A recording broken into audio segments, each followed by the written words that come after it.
Hello, everybody. Hopefully, your day has been good. I hope my friends are doing well, and those that are suffering in new ways, unfortunately, because of the behavior of others. So, today's not as upbeat as I'd like it to be. I'm trying to figure out, I got some interesting news this morning. So, my thoughts and prayers are with friends that are going through struggles and difficult issues. Today's conversation is mathematics, the master science. So this is written by Manly P. Hall, and it is an excerpt from that text. So it starts at chapter 11. This is a little one of those excerpt books. The idea for history is what it says about mathematics and history in general is as defined by the Pythagoreans, mathematics was the science of magnitudes and multitudes. For by its principles could be determined not only the number of constituent parts, but also the degree to which one part differs from another in length, breadth, thickness, or weight. Mathematics may be can't speak today. Mathematics may also be computed the interval either in time between incidents or in distance between bodies and places. Mathematics was regarded as the divine science because order was established by it throughout nature of being. So history, for example, is a chain of incidents whose order is preserved through arbitrary sequences of time. And this element of time is removed, then the incidents are not perceived in chronological order. History becomes valueless. For the proper relationship between episodes is thus destroyed. Only by mathematics, then, is it possible to construct the chain of sequences that will show the definite relationship between a cause and its effect, an action and its reaction, a beginning and its end. Antedating the age of history is the age of fable, from which the time sequence is largely absent, with the resultant confusion concerning theological origins. For the creative processes that are required hundreds of millions of years to consummate their work were so thrown out of the perspective that up to the last century, Christendom was believed the earth has been fashioned for a little over 6,000 years ago. Fortunately, the laws of nature were their own historiographers, and we find records of countless ages written in enduring substances of fossil and geological strata to refute this erroneous conclusions of men. To the trained thinker, mathematics is obviously limited to the realm of form or to those departments of manifestation where numbers are diversified elements as they exist suspended from common unity. And so what does this mean? That numbers are suspended from the principle of number, right? Where you have an idea here, and there has to be a string of occurrences, right? And so what do we do in our string of occurrences, right? How do we tap into those numbers? How do we apply those numbers in a different way? Well, the question I have for you is more practical. How many different ways can you make a spell manifest using the ingredients that you have? If you use just one ingredient, right? One grouping of herbs. That's one way. Say then you apply a candle to it. Now you have two ways. Then you apply spoken word, right?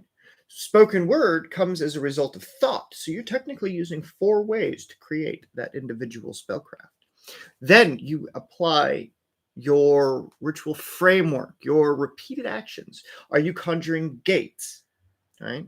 That applies extra energies. What gates you're bringing in is that extra energy. How many gates are you opening? And then it becomes a tree, right? Like it moves into the 5 states of being, right? Are you calling upon the formless? Are you calling upon the formed? Are you calling upon the action of the form to take? And so you see in your mathematics that there is a logic behind it, an order behind your work, so that as you apply the philosophies and the sciences of magic and the occult, you are moving deeper into the understanding. So you have created one spell, but it has many dimensions. right? One thing you need to accomplish now is encompassing multitudes of dimensions when you've got the herbal, the spoken, the candles, the gates, how many gates, right? And it trees off. And then you've got what astrological forces, and it trees off. You've got the behaviors of, is it a heavenly concern? Is it an earthly concern? Is it a spiritual concern? Is it a human concern? Right? And that hives off again. And so you can have one idea and it has multiple aspects that you have to account for in your ritual craft. So that way, as you go through and you apply your practice and you're applying these principles, you've got divine unity moving throughout, right? And since the one, which signifies the wholeness of the numbers, is equivalent to divine unity, two, in reality, is unity considered in terms of halves, right? Three is unity considered in terms of thirds. A billion is unity considered in terms of billions, right? So in philosophy, Manuel P. Hall moves on to say that the two cannot be greater than the one, for in that event, spirit would exceed the sum of itself, and an amount would be greater than its own stated quantity. If one is the symbol of the all, in at least its conditioned state, then two cannot be the all doubled, but rather to be understood as a having of the absolute within its own nature, whereby the all becomes manifest in the least number of parts of itself. Right? And so you're splitting it out. You're dividing this one spell idea, this one framework into the multitude of pieces so that you go through and you conceive that the math behind your magic is just as important as the magic itself, because understanding how many parts and dimensions you move through, how many different things your spells are working in, right? Those are the layers to which your effective occulting practices will be applied to. And so again, you're going through, and this is an arcane significance of unity is synonymous with cause and diversity with effect. We're working with unity. We're working with the concept of one whole. And are we dividing from itself, or are we adding to it? Are we adding new elements to it? Are we adding new layers of dimension to it? Right? And the more dimension that we can add to the one thing, right? Well, it'll be the one thing here, and then it'll be the one thing when it comes to the application of the candle, when it comes to the application of the words, when it comes to the application of the spirit behind the words, when it comes to the creation of the spirit, when it terms the application of the stars in their places, right? And the 12 and the 24, right? 12 by the day, 12 by the night, the active and the passive, right? They're still the 12. It's just you're cutting them in two, and you've got the active and passive qualities. So while you look at the numbers and the astrological sequences for time and the division between time, mathematics is a foundation and a requirement, unfortunately, for those that hate math, right? So the wholeness is present in all natures. Still, it is not an attribute of the natures. This wholeness is therefore an archetypal quality, an attribute of deity, right?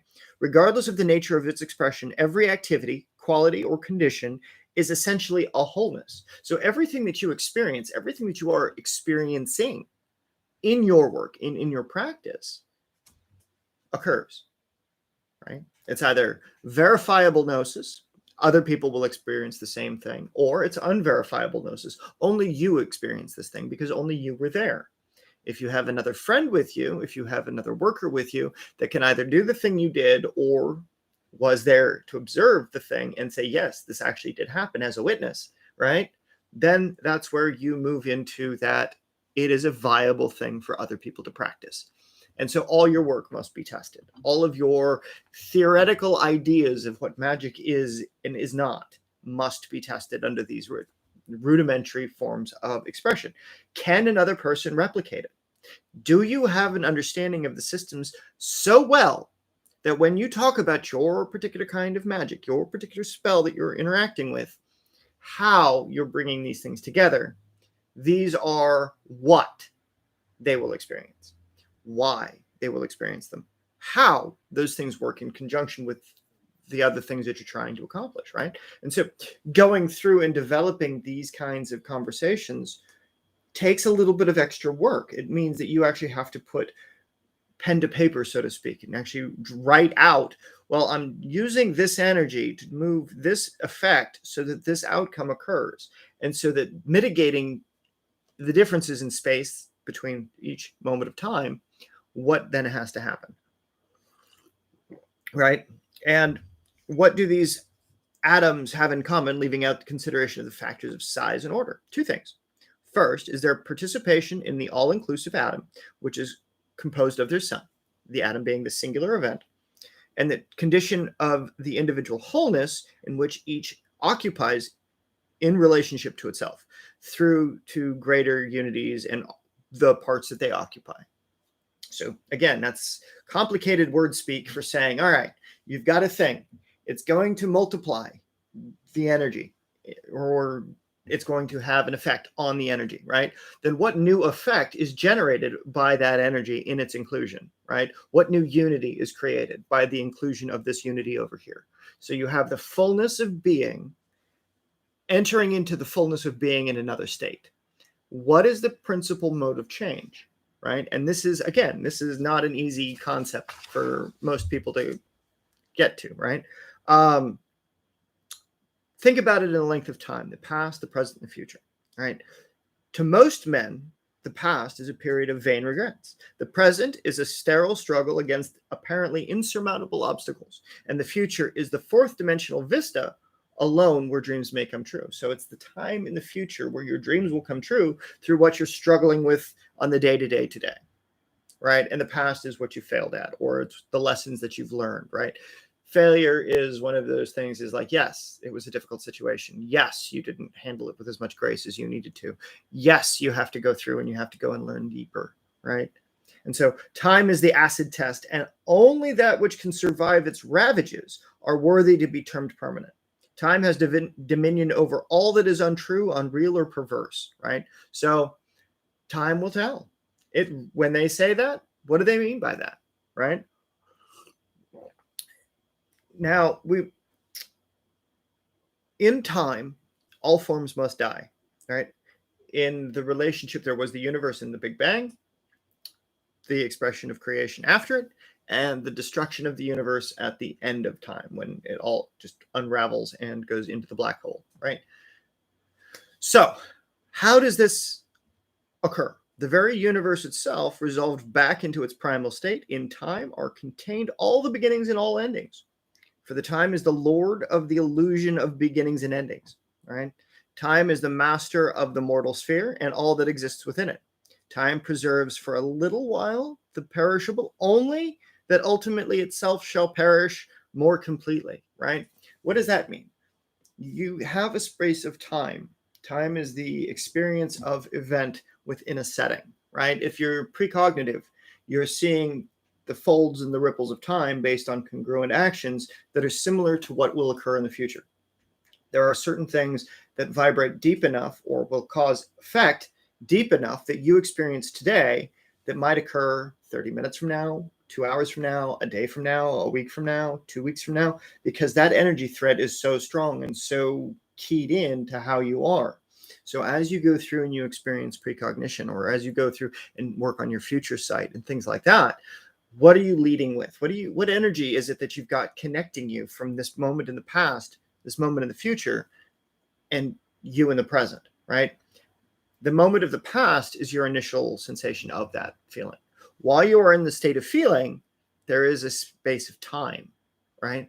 And so this is why I use time as one of the sources of creation, is because understanding this will let you do more of the nonlinear temporal paradox shit.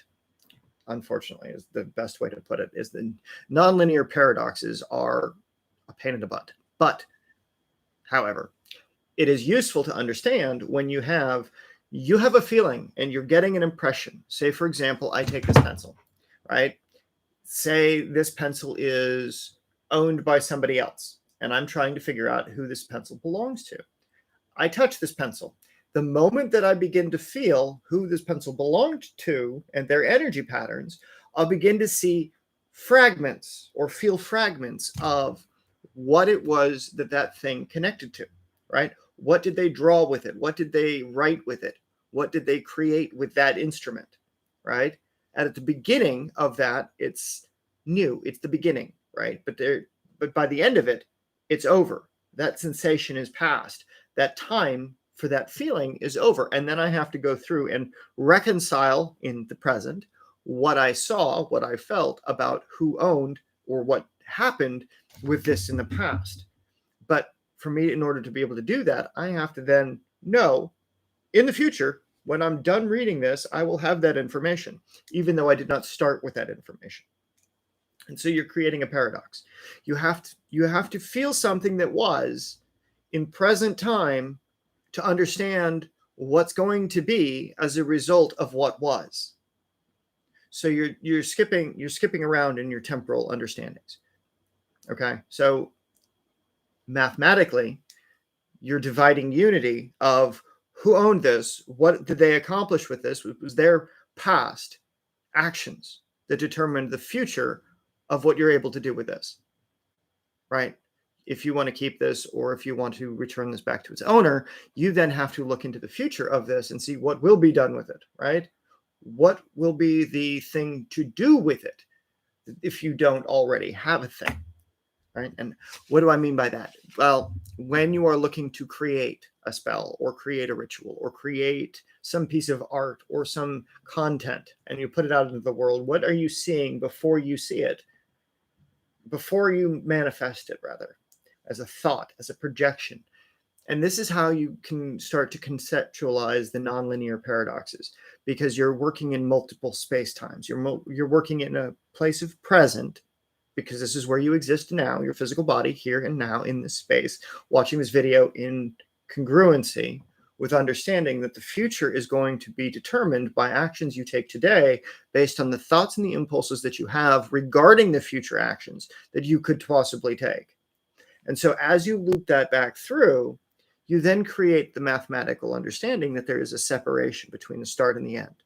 Now, what goes into that period between the start and between its end? That is physical space-time. That is the thing that we're talking about in its primal state. All right? It existed before you did a thing. It'll exist after you did a thing. Or maybe it will and it won't, right? If this gets destroyed, right, and I can't use it for what I wanted to do with it, its time is over. It's no longer functional for the thing that is needed for its application. And so times change. The future changes, right? So is the future set based on previous conceptions? Not specifically. Again, the vista where dreams come true, right? It's what might happen in the future, what might be in alignment to those things that you do in the static present, right? So we as humans always live in a static present time. The world is doing what it does. The sun is doing what it does. The stars are doing what they do. Animals are behaving the way animals behave, and people will do what people will do, right? It is cheerful nihilism at its best. However, when you start applying clairaudience or clairsentience to precog or post-cognitive understandings, then you're breaking outside of the conceptual paradox of, well, this is occurring, but this also occurred congruently in some other time space with said object. While I have this object here, it also was doing this back then. So it has crossed the lines of time, and now it becomes a thing that can be read. It becomes a thing that can be seen by others and influenced by others. It can be manipulated by others now, and those imprints and things like that can be purged off of it. Or it can be used as a source of inspiration to call forth something that, like was in the past done with this, to do again with this in some new way, right? So if this is the pen that I use to draw all of my gate seals, which it isn't, this one is, right? This carries less weight psychically than the one that I use to draw most of my work, right? So this is a tool of intermediaries between, this is the intermediary between my thoughts and the paper most of the time. So this, for me, allows to channel what do you want to write next. This becomes a spirit. This becomes a behavior that can be observed, okay? This, not so much, because it doesn't carry the same impact. It doesn't carry the same psychic weight. And so having understanding of these linear and nonlinear understandings of time gives you a concept of a bubble space, right? And that bubble space is what will be, what will not be, what will come to pass, what could come to pass, and what absolutely will not come to pass, right? What will absolutely not come to pass is that this can light my cigarette, right? This will never be a lighter unless I light it on fire. And then, because of those conditions, I still wouldn't light a cigarette with it because you don't want to inhale toxic fumes. So, that being said, when you're working with mathematical understandings, you're creating breadth, you're creating division, you're creating the application within each subsection of what the manifestation has to do throughout the different dimensions in which it can do it, right? So you have one object that can multiply 30 different dimensional understandings between all of the planets, all of the astrological times, all of their elements, and the relationship accordingly, right? So it moves throughout all of it. As a result of that, what occurs? Why does it occur? What is your attachment to that energy as you are the one that's the driving force between it, right? What spell are you creating? What thing to manipulate the environment according to your will have you wrought?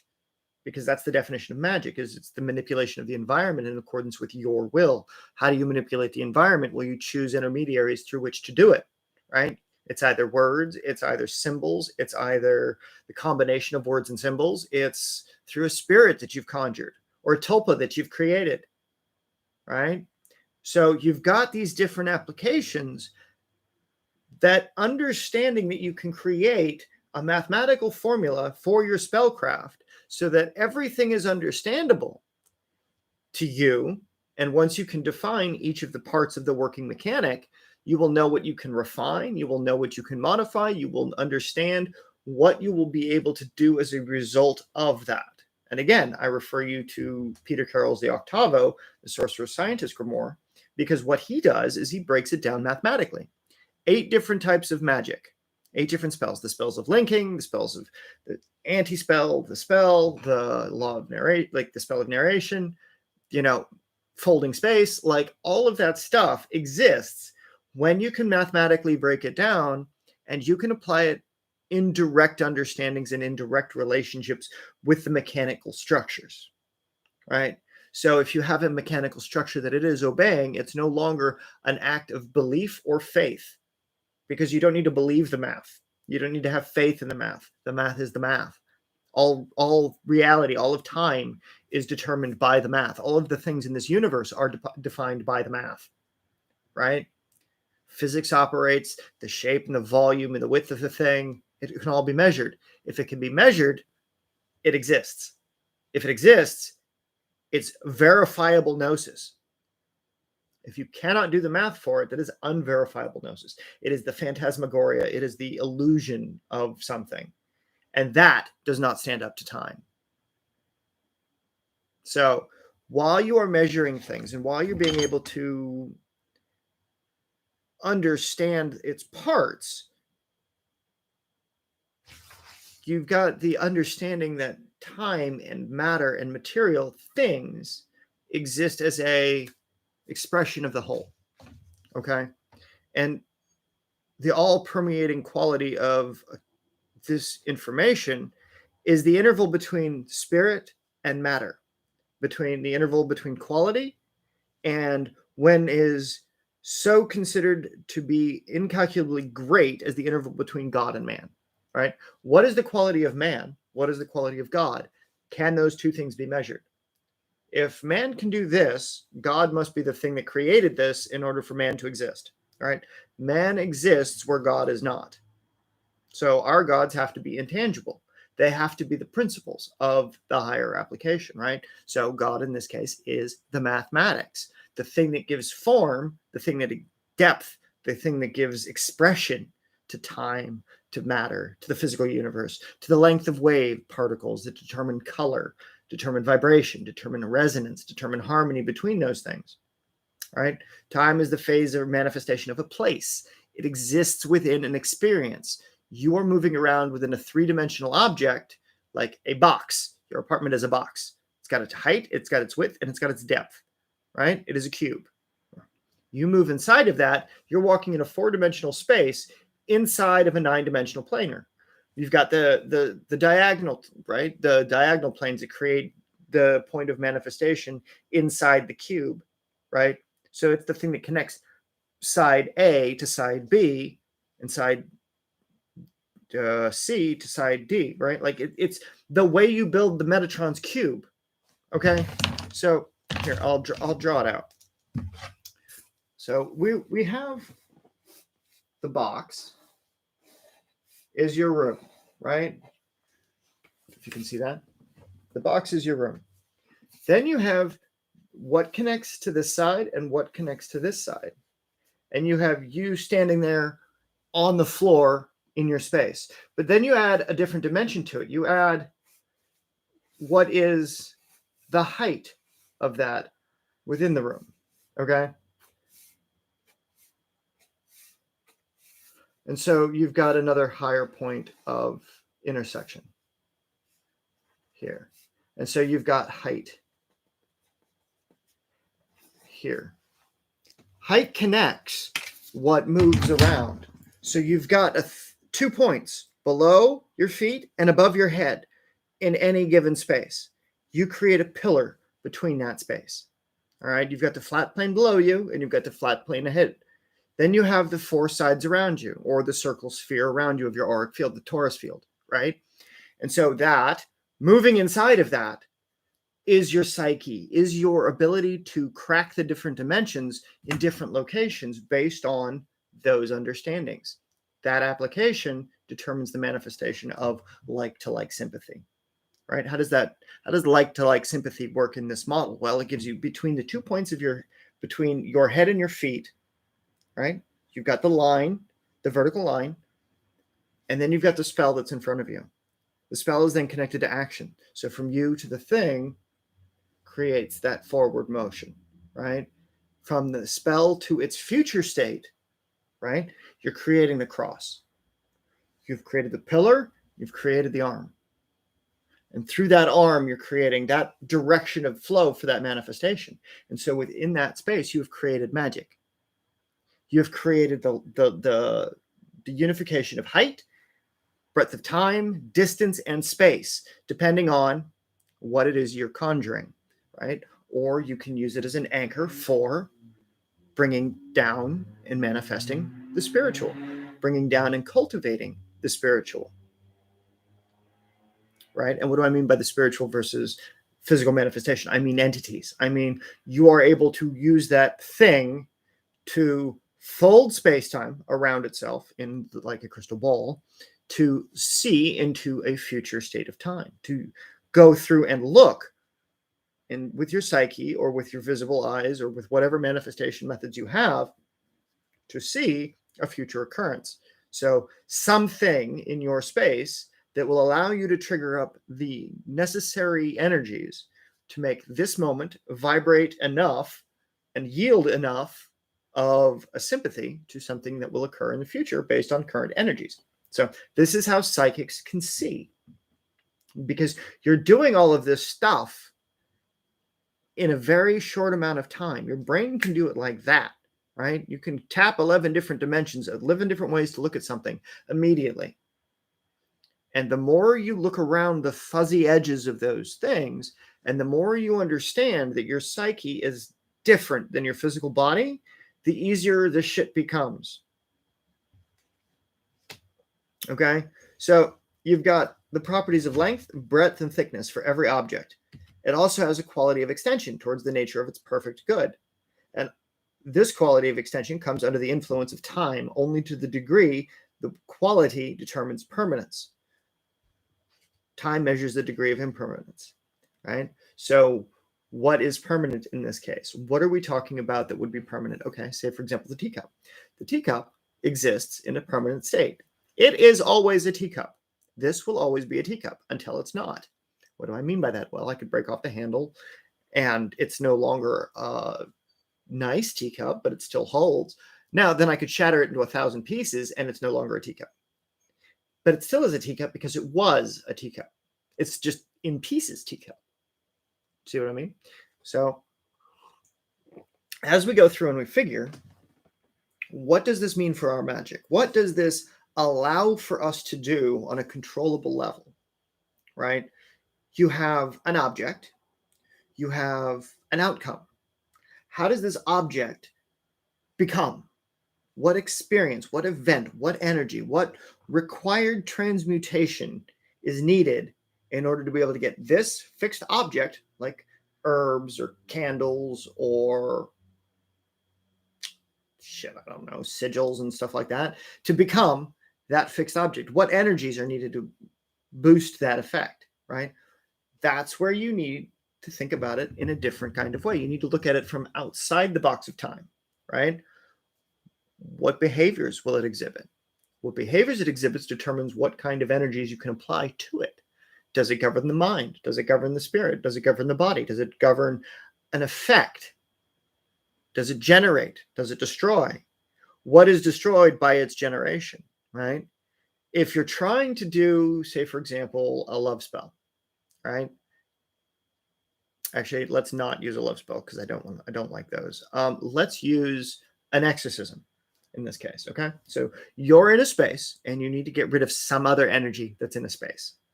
Well, you need to be able to identify what is that energy. How do you identify it?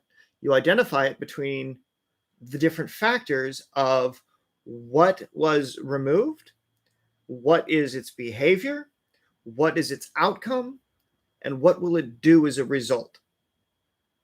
All right? So what is the spirit of the entity doing? What is the behavior of that thing in relation to the space around it? Is it stealing your pens? Is it moving things around your house that you can't find? Is it fucking with you in a really bizarre way? Is it pulling you across the bedroom and throwing you in the closet? Like, these are things that have occurred to people with the paranormal experiences, right? Now, what do you do as a result of that? Well, you have to identify what kind of energy it is, right? How do you do that? Well, does it respond to simple command? Like, can you hold a pendulum and ask it to move the pendulum and communicate with you, right? Simple command. Or do you have to do something more elaborate, like create a ritual space, bind it to the ritual space by a spirit trap or what have you, and then compel it to answer true, right? And what do you mean by answer true? I mean, there is a way that you can force through higher applications of energy things that are of lower vibration to adapt and grow in a specific way. So as you're creating this interaction between you and the spirit, you're giving it energy. You're giving it the means to manifest exactly what it needs to so it can become whole without the corruption, without the broken energies of the space, which might not be suitable for it to exist in, right? What do I mean by that? I mean, so you have an entity. It's manifesting violent tendencies. Well, what if it's only manifesting violent tendencies because that's the only way in those moments that there's enough energy for it to interact with this planet in that space? So by creating a ritual chamber for it, by creating a space where you can put it, you are giving the necessary energies to that foundation, allowing for it to manifest a higher level of consciousness, right? So that way it can speak. It can speak through an intermediary. It can speak through a pendulum. It can speak through dowsing rods. I would recommend not using a spirit board ever because that's a different thing. That's a psychological movement of whatever's going on, and it's not viable for what I'm talking about. A pendulum is. Dowsing rods are. Having multiple mediums in the same space, vibrating at the same rate is. Why? So the mediums are sharing consciousness. You create a collective hive of shared consciousness, then everybody has the same experience, right? And so by understanding and being able to separate out what that entity actually is, then you'll be able to figure out the means by its removal or by the means of its pacification. Does it just want light? Does it just want water? Give it a glass of water and give it a candle, all right? Mathematics is the thing that will allow you to take your project, take your process, take your event, and break it down into its constituent parts and to look and examine each part. Does this move in singular unity, or are there aspects to it? Does it bifurcate? Or are there trine aspects? Are there three aspects to it, right? And then is there a fourth aspect to it? What is behavior in relation to that? How do other people behave in relation to this, right? And that, again, is it a beneficial energy or is it a detrimental energy? And then you can go into more detail and examine that process as well. So while you're going through and you're thinking, okay, well, this is really complicated. It isn't. It really isn't. You developing your connection, your attachment to these energies will let you go and cultivate a relationship with those energies. So that way you can determine, is this an element of fire? Is this an element of air? Is this an element of water? Does this behave like the planet Earth? Does this behave like some other planet? Does this behave like the star systems and the way that they interact with the physical body? At each one of those ratios, at each one of those places, it does and it does not. How does it? How does it not? Right? And this is the ability to unpack ubiquity, right? Between all of the quantity, all of the information as it is, and separate out all of the information that is useful and all of the information that is not useful. Again, 2 from 1. Information is a singular, right? It's the situation at hand. What is the useful parts of it? What is the not useful parts of it? And not being attached to the not useful parts. You have to be willing to let that go. You have to be willing to go through and connect to those next levels of understanding. So you have those 2 cubes. You've got the floor and you've got the ceiling. All right. What moves between the floor and the ceiling of that space? What is the energy outside the house that moves through the space, right? If again, we're talking about an exorcism. Is the house in a valley? Does the energy move north to south? Is it a valley that's moving east to west? Or is it some combination of energies? Are there lots of trees? Is there lots of open space? Is there a source of natural water? Is there a source of natural fire, like a volcano or hot springs or stuff like that? Is there a mine, place of earth, place of stone? Is there a forest, place of earth, place of wood, place of air, right? So while you're thinking about these different things, are there hills? What do the hills look like? Depending on the type of hill, depends on the type of energy, right? The Chinese feng shui is a really great way to look at that. And so you can see that the flows of energy occur, right?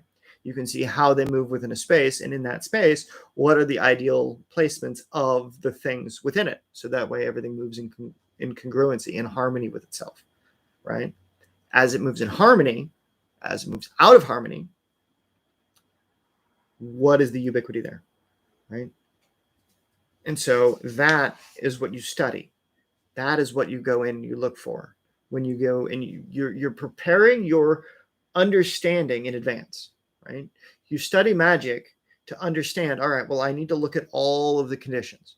I need to look at what's above. I need to look at what's below. I need to look at all of the directions surrounding me in each of the quadrants. I need to think about these things. How are these things flowing into my space, right? And as you can account for each one of those things, congratulations, you understand the mathematics of magic. Because every energy you can account for, if you don't have that energy naturally occurring, so if there's naturally not a body of water, you have to produce a cup of water or a seal of water. If it doesn't have a place of earth, you have to give it a place of earth. If it doesn't have a thing for air, you have to give it extra air, right? And by air, I mean like the trees or some incense or a feather or some creature of air, whatever it is, right? Same with a fire. You build a fire.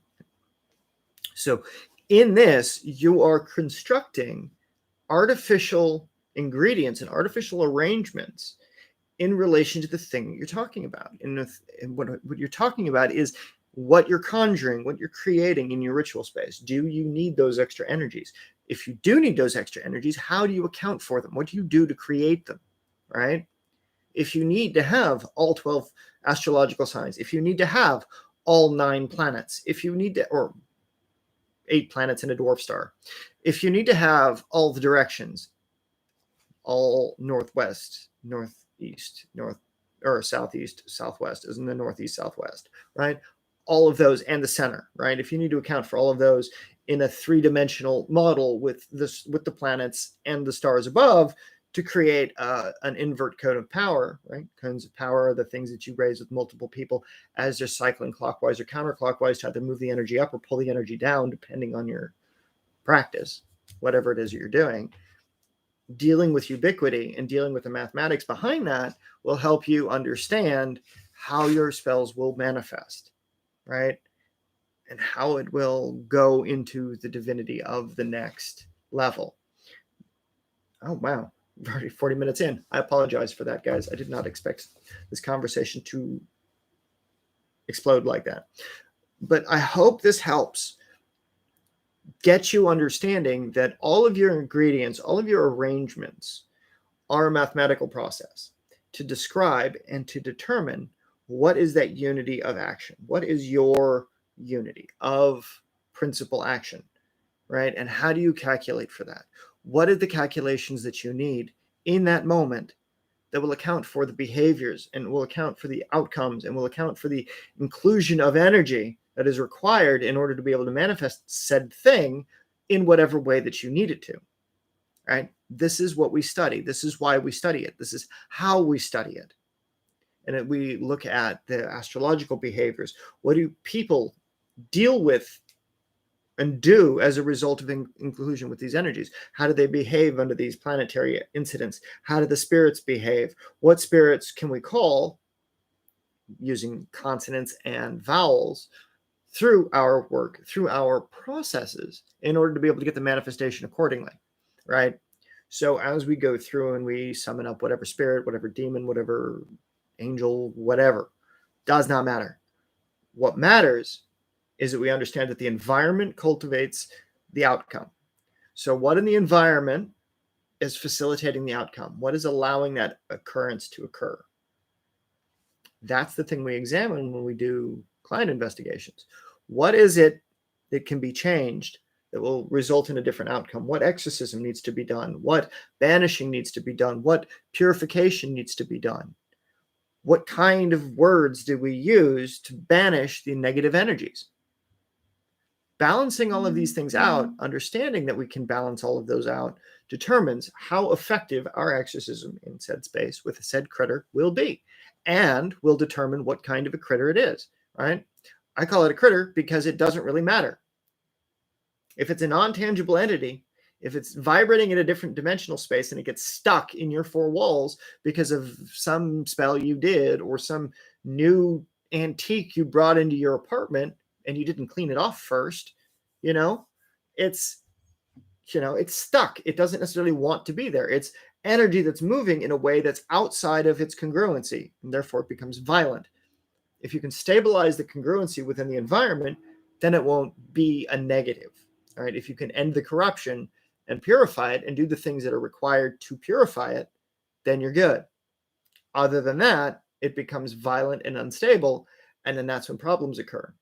And so as problems occur and as things get worse within that environment due to the interaction with those energies as a result of their inability to anchor beneficial energies, that lack of ubiquity or too much of it, of useless information or useless energy that's causing that entity, that critter, that whatever it is, to behave the way that it does, if you can fix that in the environment, the energy will settle, the thing will disperse, it will move to a different plane, and the things go on hunky-dory, right? So that's why mathematics is important, is because it allows you to understand in four-dimensional space, right? 3 dimensions, the length, width, breadth, and height, right? In your box, in your apartment, in your house, in your room, whatever you're in, right? The ceiling and the floor, right? And the movement of behaviors inside of it. As things move within that, you're able to determine what the nature of it is based on how it makes you feel. What are the thoughts that you have? What are the experiences of emotions that you have? What are the physical expressions that you have as a result of the space, right? And so it's in these things, the more you can understand, the more information that you can glean psychically through psychometry or remote viewing or whatever it is, you're understanding that time is non-existent. You're looking at behavior, right? In that moment, when you start looking at these things, everything compresses time. Everything. It is a singular outcome that you're looking for. You are looking for the thing that is disruption of unity within that event. And if you can determine what that is, then you can unpack it. And then through that unpacking, you develop a formula. What does the formula look like? That depends on what it is that you're doing. In this case, like I said, it's an exorcism. You've determined that you need to know all of the environmental factors of the inside and the outside of that space. You need to know all of the environmental factors in relation to the people that are experiencing those environmental factors of what's occurring in the space. From those interactions, you'll be able to determine how these things affect one another. And you'll be able to determine what elements that you need to either calm them down, stop the manifestation, change the way the manifestation occurs, and end the negative associations, right?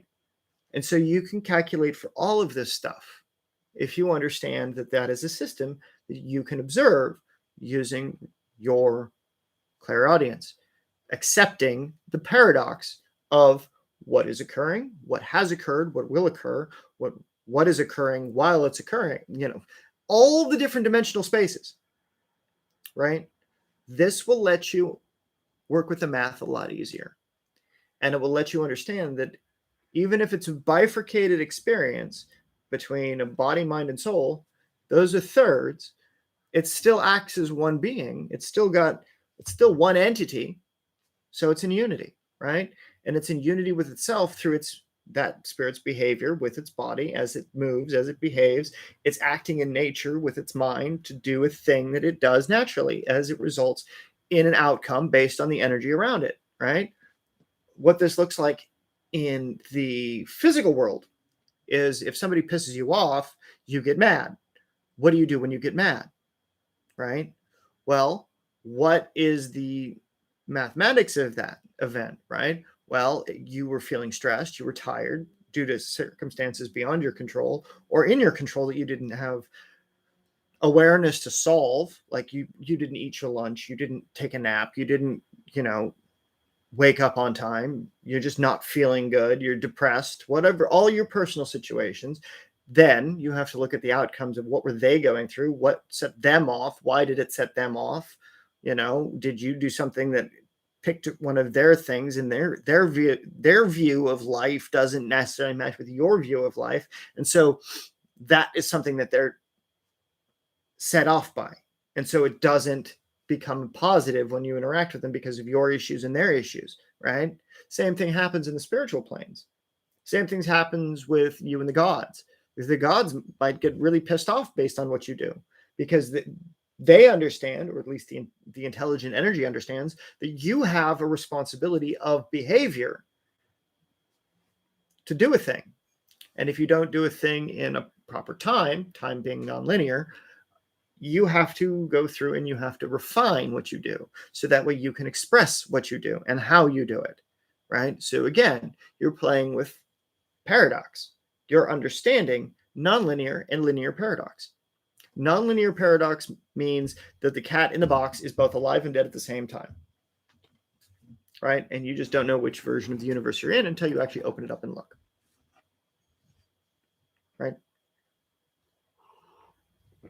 But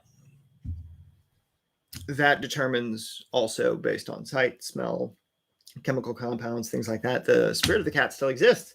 It's still technically a cat, even if it's a dead cat, right? Why is it still a cat even if it's a dead cat? Because it has the form of a cat. It can't behave like a cat. It can't eat cat food. It can't go chase mice. Is it still a cat? Are its bones good for magic? Can they anchor a spirit to it that behaves and functions like a cat? Playful, violent, destructive, sedate, peaceful, flopping around in the sun on the floor on the wind and on a sunny spot on the carpet, right? Or sitting directly on top of all of your paperwork. I ask you these questions because that is the essence of something. That which can't be removed, but when it is removed, makes that thing no longer what it is. So at what point do we have essence extraction from a living cat and a dead cat? At what point do we remove all of the organs, the bones, the tissue, and say, okay, well, this was a cat, but now it's just bones. Now it's ritual components. Now it's something else, right? So when you're dealing with paradox, when you're looking into the mathematics of paradox and time and seeing around the fuzzy edges using clairaudience, clairsentience, precognition, postcognition, things of foreknowledge, you're taking these things into account automatically with your brain. You're not aware of how many different things you're actually experiencing in the moment. The more you can look into all of those things that you're experiencing, the expressions of absolutely every one of those individual outcomes of why is this like this? How is this like this? What was the cause that this is like this? What is that cause? What is its effect? Is that effect something I want, or is that effect something I don't want? Then you have the ritual math. Then you have the means by which you can resolve those questions. So long as you know you can dissect every event into those parts, you can then apply metaphysical mathematics, right? Because you can calculate for each of the different arrangements. Everything in creation technically could be the result of a calculation. Every behavior, every observation of behavior, everything is like a string along a great quantum invisible line. It vibrates the way it does in relation to the behaviors and thoughts and expressions that it had in its life to do the thing that it does. All life does this. All non-life does this. All inanimate objects have this because they are created entities. They are in creation. And so when time ends for that individual thing, or when all time ends and all of it goes away, right? That energy gets repurposed. It becomes a new form. It becomes a new body. It becomes a new teacup, right? Or what accounts for a teacup in some other version of the world, right? So you think about how many epochs the world has been through, right? Did a dinosaur have a teacup? No, but I'm sure that they were drinking, like, sure that there were some stone holes that contained rainwater that they were drinking water from at some point, right? Like a crevice in a rock that an animal can drink water for. It's a really rough version of an animal. It holds water. It holds liquid. So if nature can do that out in the nature, and we're replicating it in fancy porcelain with fabulous techniques of applying, images and shit to them, it's a fancier version than drinking a rock with a hole in it, or a rock that can contain water that was naturally formed, right? These are unnaturally formed. These are man-made. These are hand-constructed or machine-constructed or poured or whatever. But it's still in existence, but it still duplicates a thing that occurs in nature. Holes in rocks that hold water, right? And so the math between getting those effects down, you will have to do physical action. You will have to take some physical quality of action to make that effect replicated the way you want. Like you would have to pour a teacup, do the thing for this in that way to get the mathematics to be the same, right? But it will never be the same teacup because all of the atoms and minerals and molecular structure for this thing and the tea inside it exist only in this form until the tea is finished. And then you add new tea, and then it's a new teacup or a new cup of tea, right? The essential form of the cup is there, but the tea that was is now integrating with your body and will be integrating with the rest of nature once your body passes it through, right? And so it's that understanding of all of the different nuances of energy, all of the different applications of that energy within a moment of space, in a moment of time, that allows you to pick and choose which string you're hitting when you're using your candle with the right words, with the right herbal blend, with the right spirit behind it, etc. And you're creating a string of events. And you've calculated that string of events. So if you do it right, boom, manifestation. So that, my friends, hopefully it gives you a different love of math. Hopefully it gives you a different application of what could be as a result of going through the studies of math and the interaction with the mathematical principles of occultism, so that way you get to see how things stack and create each other, right? So Be safe, my friends, and I will see you bright and shiny early tomorrow morning for the spell in the morning, spell of the day challenge, and our last rite of the afternoon for the week tomorrow at 2. So be sure to share, like, and subscribe if you like these little conversations in the afternoon regarding different kinds of magic and occult theory. So I will talk with you later, my friends. Stay safe. Remember, don't be evil.